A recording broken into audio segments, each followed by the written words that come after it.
Sin has become so common to us as a result of the fall that it has absorbed all qualities, all intentions of our souls. Rejection of sin that has become part of the soul requires rejection of the soul itself. This kind of rejection of the soul is necessary for its own salvation. Rejection of the nature defiled by sin is indispensable to attain the nature renewed by Christ. When even part of a meal has been poisoned, all of the food is thrown away.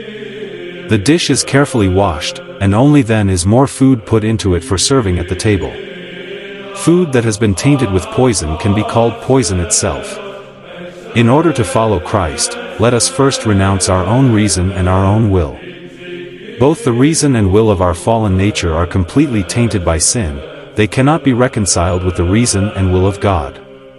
Only he who rejects his reason makes himself capable of attaining the reason of God. Only he who rejects the doing of his own will makes himself capable of doing God's will.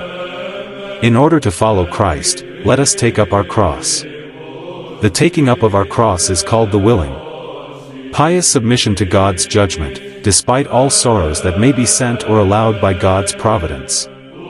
Grumbling and anger during sorrows and difficulties is a rejection of the cross. Only he who has taken his cross can follow after Christ. He is submissive to God's will, humbly acknowledging himself to be worthy of every judgment and punishment. The Lord who has commanded us to sacrifice ourselves, to reject the world and to carry the cross gives us the strength to fulfill his commandment. He who decides to fulfill this commandment and tries to fulfill it immediately realizes its necessity.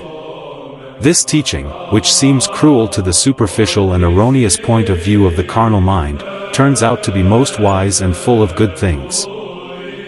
It calls the fallen to salvation, the dead to life, and those buried in hell to heaven. Those who do not want to willingly renounce themselves and the world are forcibly obliged to do one and the other. When incorrigible and inevitable death comes, they have to leave everything that they loved behind. Their self-rejection at that point is so extreme that they are forced to throw off even their bodies, leaving it in the earth to rot and be eaten by worms.